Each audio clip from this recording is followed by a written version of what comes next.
What's up, guys? Welcome to another edition of The Closing Pitch. The episode that you're about to listen to is an episode that we recorded back in December. It's been in the archives. I actually pulled it out and was looking at it, and I was like, this was a pretty good episode. I want to throw this out there. So we had some really good topics. Dave, talk about the first one. It was about the Houston basketball player that we saw that they lost the game. Some of their players were frustrated, threw some trash on the ground, threw a trash can on the ground. And we talked about the character of this one individual who took his time to pick up the trash and basically leave the place better than he walked into it. Yeah, so character is a big thing in sports, and especially with social media. After the whole Stafford thing in LA, kind of concerning, and I thought this was a really good episode to put back out there. And also, we talked about camps and like winter. How the not camps but breaks, winter break, and how those types of breaks that you have throughout the year are super important when it comes to executing and actually taking advantage of it and gaining ground on your competition. So I hope you guys enjoy this episode. Please give us 5 stars. Follow us on Twitter. Mine is at Spiker Helms, David Birkby at David Birkby, and we will catch you in the next episode after you listen to this one. Hope you enjoy. Let's finish it.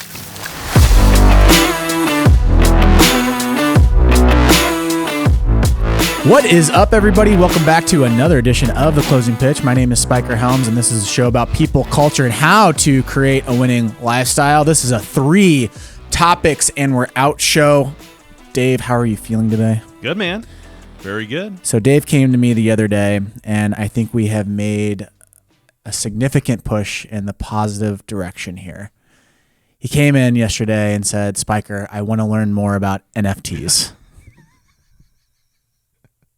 I was like, how did you come to this conclusion? He goes, well, I was watching a video from Gary Vee. I have been talking about this for a whole year, and he's finally getting on the train. This is not one of the topics we're talking about. It's not, but I wanted to bring it up. Because you're so hurt. And so we ended up going on OpenSea. If you don't know what OpenSea is, it's an exchange for NFTs. I don't own any NFTs. This is not investment advice. This is just curiosity at its finest. And he goes, hey, I want to get this NFT. It has a diamond by it. And I was like, well, what number is it next to the diamond? 4. Oh, yeah, that's 4. That's 4. He's like, so 400? I'm like, no, 4K times 4. And I immediately got out of the conversation. Now he does not want to be a part of NFTs. I'm going back to cash. Cash is king. Cash is king. Buy some gold. I'm going back to the US dollar. Anyways, that is not the topic. I just thought it was a funny story. But today we have 3 topics, mostly baseball. There's actually one that is relevant for everyone on just being a good human in general. I don't know if any of you guys saw this on Twitter. It was filtering pretty quickly. Had 4,000 likes already. Houston Cougars basketball player came by and actually picked up trash after they were playing Alabama. They had gotten beat by Alabama, and the video kind of went viral where I believe it looked like a young assistant coach was storming off the court and kicked a chair, and then they were followed by players, and those players saw the emotion and the anger out of it. I'm sure they're upset, right? They're all competitors, and the player then saw the coach kick the chair, and he decided he's going to kick another chair and dump the trash can down and walk off. And then I didn't do my research, and I probably should have. I wanted to know what kind of a role this young man had on the team, whether it was like a captain or, a younger player, or if he's a contributor or not. And I really don't know that, and I probably should look that up. But then he's kind of followed by another Houston player who literally stops what he's doing and decides that he's going to take it upon himself to clean up that trash and put the chair back where it was and everything else, and basically do the right thing. We can left it better than what he saw. I think what makes this video so interesting is that it's a higher up coach, probably an assistant. He looked like an assistant. Yeah. And then what is weird is that this guy's picking up the trash, and then these other guys that are part of the team they look like they're trainers or something. They're not helping him pick it up. It's just literally this dude picking up trash, and he's a player. And you're taught that at a very early age. I hope that a lot of coaches are still teaching this, which is you got to pick up the dugout. You got to pick up the things that are laying around. We want to leave it better than when we came here for. No matter if you lost or you have problems during the game or you are not playing well. And I just don't get why these higher up, these coaches, the people that we look to, are just literally standing around watching this dude pick up trash. Well, you kind of watch it too. If you watch the whole video, then I think it's that same assistant kind of comes back and he kind of has that oh crap moment. Like, I'm supposed to be the person of authority. I obviously let my emotions get the best of me. I did something stupid. A kid who's still a kid, right? He's still young, 19 to 22-year-old. Is doing something that I should have probably done myself and corrected my mistake. I always look at it as this, and I talk to my players about it all the time because I'm very, very this is pretty much a standard with our program, okay, that when you leave a dugout, you are going to leave it spotless.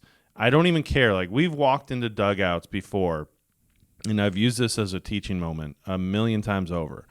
We've walked into dugouts where a team has just left and they get out of there, and it is a complete and utter disaster.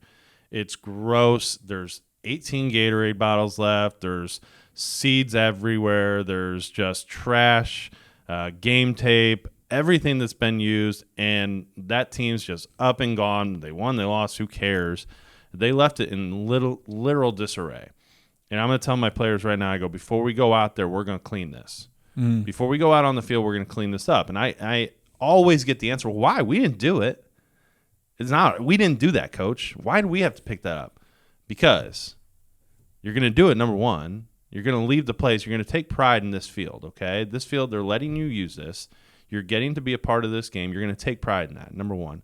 Number two, that's going to show you the attention to detail that we want. If we care just enough about cleaning up that dugout, we're going to care about our swing. We're going to care about everything else that we do. We're going to take pride in how we stretch. We're going to take pride in everything. You're also representing the Tigers. You're representing yourself. Okay? Prideful people do not walk past that trash. They're going to stop. They're going to pick that up because they're going to leave that place better than it was before. And then after the game, we're going to pick our stuff up so that when the next team comes in, they're going to have a nice dugout to play in. Coach Pratt was in here this morning talking with us. We were just talking shop on recruiting and guys that are doing really well in our program and are starting to gain interest. And we started just talking about college coaches. And I've played against a lot of the coaches that he knows. But then there are some other guys that I haven't played against. And I wanted to get a little bit of like, hey, what's this guy like? What's that guy like? And we just had this like really fun conversation because you have a perception of a person, and then when you actually play on the same field and you're competing against those people, you get a different perception right away. Some are good, some are bad. And one person that he talked about was Augie Garrido, and he said that he was trying to battle the white collar mentality at the time. It was like the elitist Texas elitist model, mentality. Yeah. And this being able to be humble and picking up the dugout is a blue collar mentality, and it'll serve you better in the future rather than being entitled to, oh, I'm here, I deserve all of this. Where like we play at Grand Park, awesome ballpark, awesome facilities. Yes, you did pay to play there. Yes, you deserve to be on that field because you did make a purchase. But at the same time, you're not entitled to just trash it because you don't own it. Mm-hmm. That'd be like me going into, let's just say, Williams-Sonoma, which is a kitchen store, and I go in and I just trash everything. I can walk in there and buy something, but I just trash everything. I'm not entitled to that store because I don't own it. A lot of people, I feel like, I wouldn't say a lot, I just feel like the minority is louder than the majority, where we think that we deserve everything that we deserve, which you don't. Right.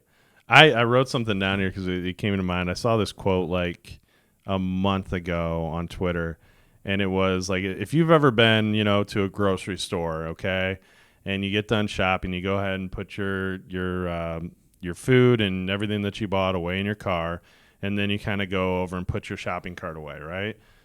Well, I saw a quote that said, I've never met a successful person if they see a shopping cart not in the correct shopping cart holder or just sitting out there in the middle of the parking lot. I've never seen a successful person not go over and grab that shopping cart and put it in. 100%. I've never seen it because they know that, well, I mean, I know what I would think. I'd be like, well, dude, that cart or that could kind of go away, and it might not hit my car, but it might hit someone else's. So I'm going to go take care of that. Yep. I'm going to go solve somebody else's problem today and make it better. Yep. Same deal. 100%.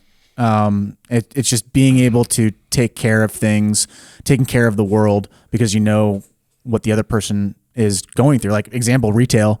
There's so many times that you'd go into a mall and the clothes would be all disarrayed and not folded up properly. And you're like, how do you think those clothes actually get like there? Right.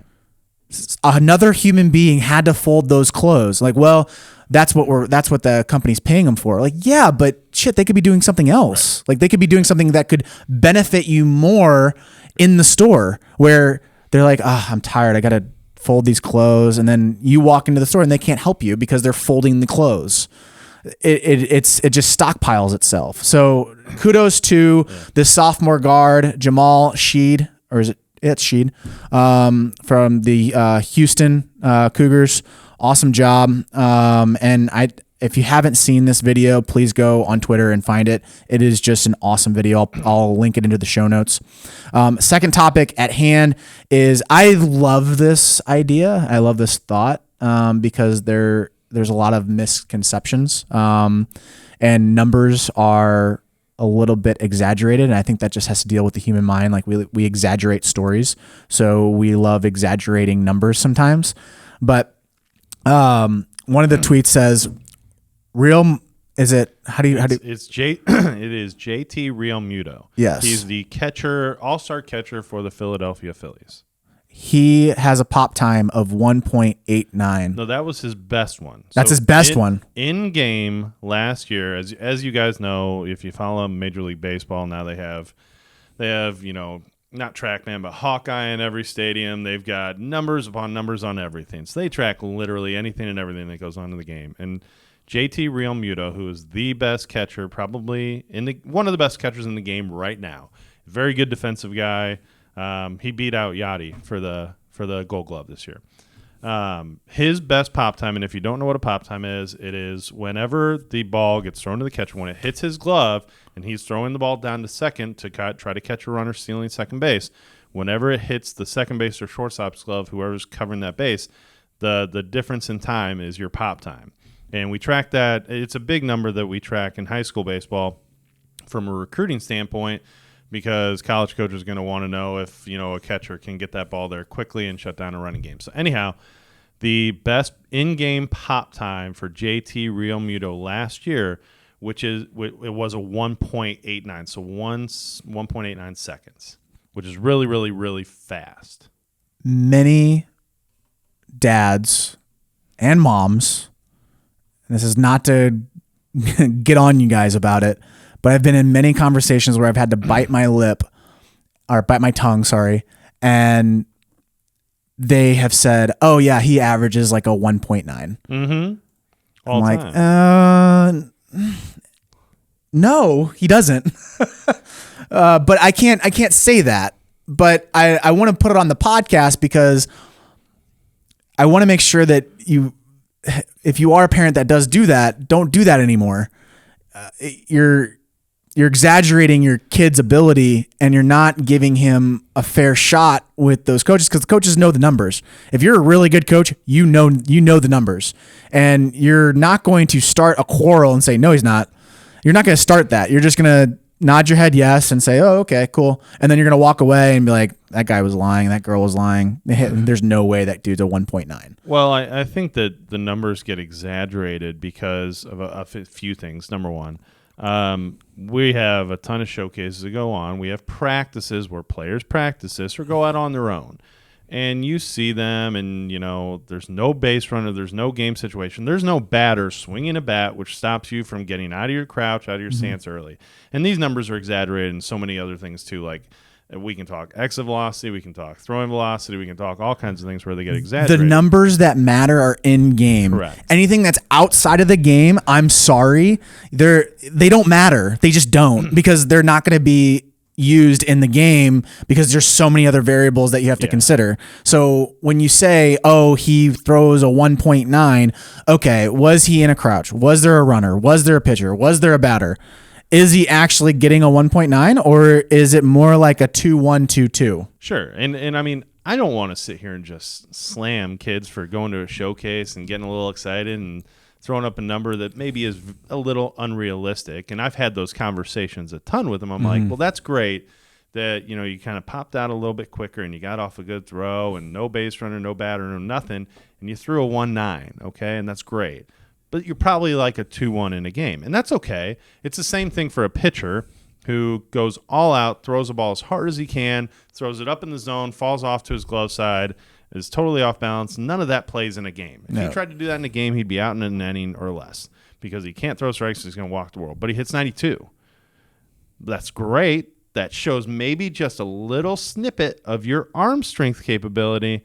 But what are you in a game? Oh, I pitch 86 to 88 maybe, or I pitch 85 to 87. Okay, well, that's who you are, right? And that's where I think when we talk to coaches all the time, at least in my perspective on the recruiting side, I'm always going to give college coaches game numbers. I have to, because that's the real snapshot of who you are as a player. That's what they're ultimately going to care about, because guess what college coaches like to do? They like to get paid. Why do they get paid? Because they have a winning program. How do they win games? By kids performing in games. You know what? This is a really good analogy. The show Slam Ball?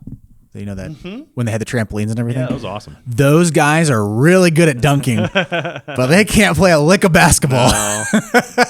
No. And they probably were decent players, but at the same time, like, what are you optimizing for? They're optimizing for slam dunks and making really cool, crazy plays. And this whole baseball thing where I'm going to chuck the ball as hard as I possibly can. Like, yeah, that's great. You did do it, but can you do it in a game, and can you execute in a game? That's what actually really matters. Right. And I always kind of look at it through this lens. So when a player comes to me and said, hey, coach, I did this at this showcase, or hey, coach, I did this and I put up this number, which, sounds really, really, really good.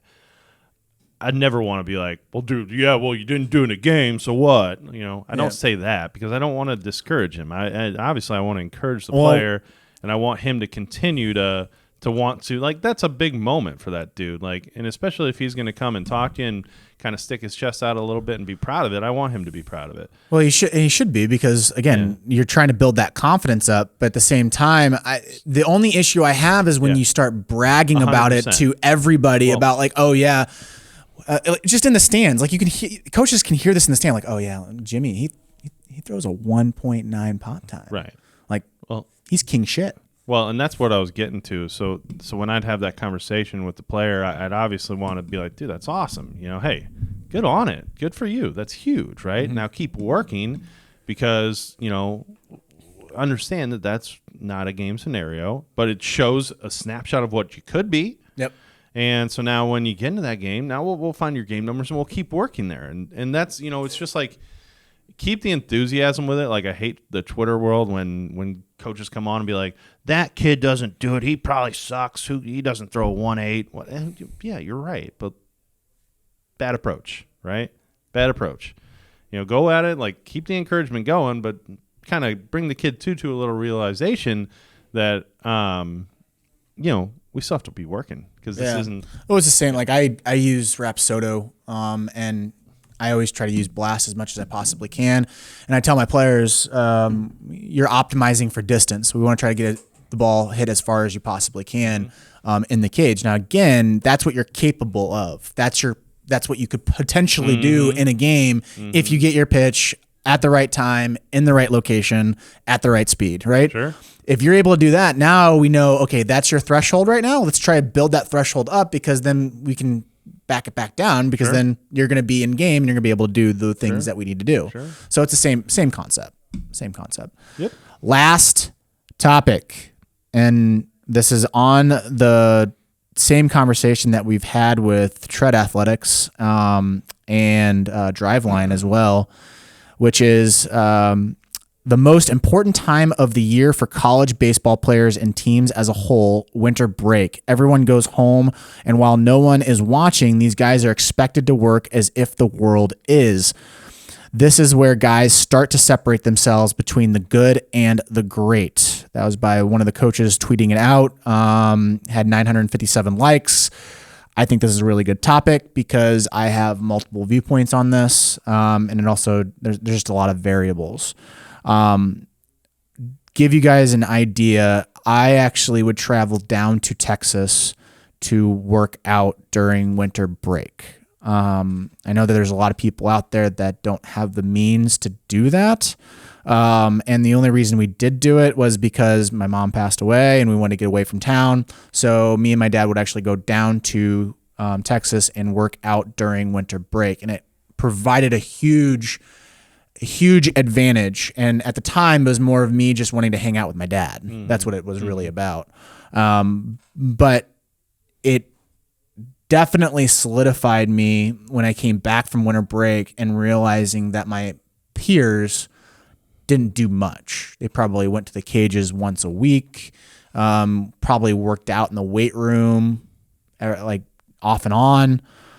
So, but I totally get the aspect of taking a break from it and trying to recoup your body. And I agree with Ben Brewster on this, is that if you are a person that wants to start at the college level or you want to play professional baseball and you're not a one percenter meaning your genetics and your capabilities, like your fast twitch muscles allows you to, you're more talented than everybody else, you have to use this time to get better. I would work out during Christmas. I didn't take that off because I was a grinder. I was a person that had to do that. I was talented, but I wasn't a genetic freak. I wasn't a one percenter. So when you think about the break time, which for college athletes, it's typically December 9th or 10th, around that week, they take their finals and then they're off and then they come back to school. Just depends. January, the second week of January. Some go back the first week of January, but you literally have a whole month almost to gain ground while everyone takes their break. In high school, you have a 2-week time frame, and arguably it could be more because a lot of those guys during November and December don't work out. So you're gaining a lot of ground during that time. You gotta keep your foot on the pedal. Even though these guys are taking breaks, you have to be willing to work out on your own. And being at the top is very lonely.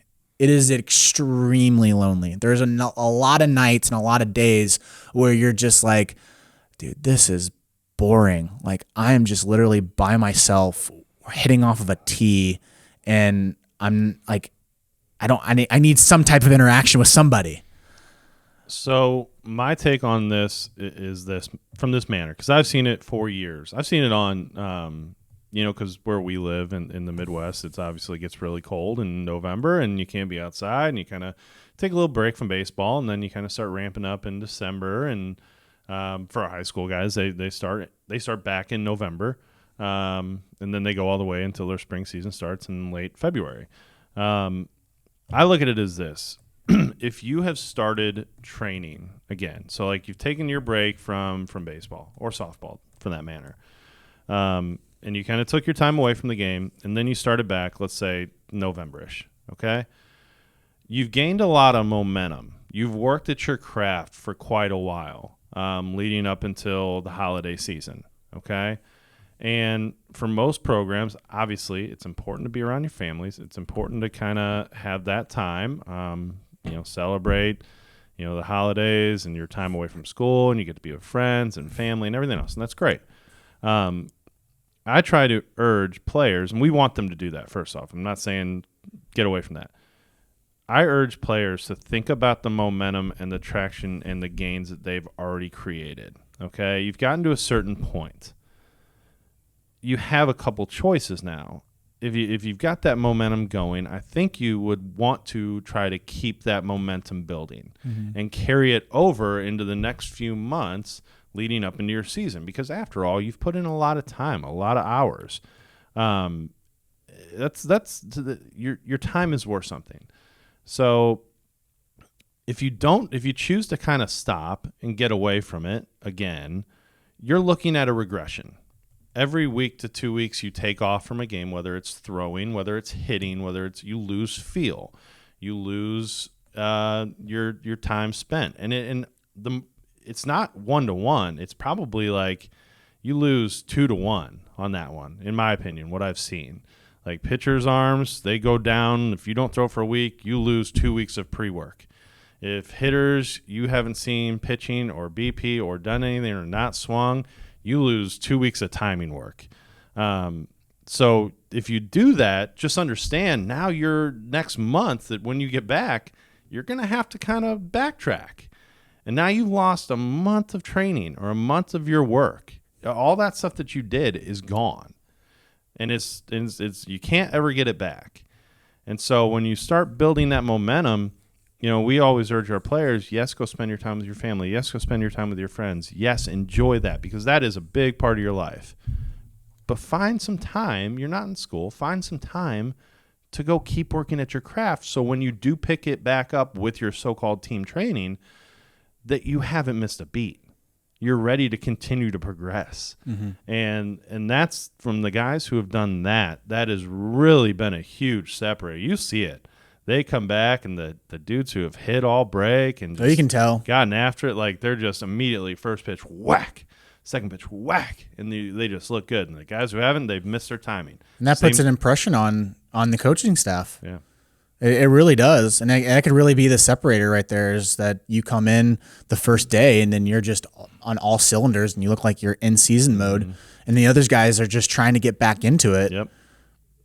You're going to win over some minds and you might be the person that they go to and be like, yeah, that's my guy. That's a huge deal in college too, just like you said. Oh, I beat out a lot of my peers. Just like my junior year, I was on the verge of not being in the starting lineup. Yeah. I was literally like, G sat me down and be like, Spiker, it doesn't look good for you. You didn't have a really good fall, and because you always have those exit meetings, end of the fall or right before winter break. You have the exit meetings, and he's like, it's not looking good for you right now, and that was like, oh shit, I better figure this out real quick. Yep. And literally, I spent every day working out during Christmas break and came back, and then those guys that had a really good fall, it's like they were just trying to get their engine started back up. So never take the pedal off or your foot off the pedal. It is very surprising what things can happen in just a short time frame. And again, I don't want to be like this. I don't want to be on a pulpit and say like, oh, this is what we need to do. This is how we need to do it. I think from an observation standpoint and what I've experienced and trying to pass along that information, I think it's super valuable to like, hey, you can trust me on this, or you can call me. What's the term? What's the term that a lot of kids use on TikTok? Oh, boomers. They don't listen to boomers anymore. Yeah. And maybe you can just call me a millennial, a stupid millennial. But it's definitely true. You're going to gain ground when you treat it more like a lifestyle than anything else. Yep, 100%. Guys, that's this episode of The Closing Pitch. My name's Spiker Helms. Across me from me is David Birkby. This is a show about people, culture, and how to create a winning lifestyle. Please give us a review on Apple Podcasts. The ratings help. We get good guests because of that. So when you contribute your thoughts to our podcast, it helps us bring on more people that you want to listen to. So thanks, guys, and we will catch you in the next episode. See you guys.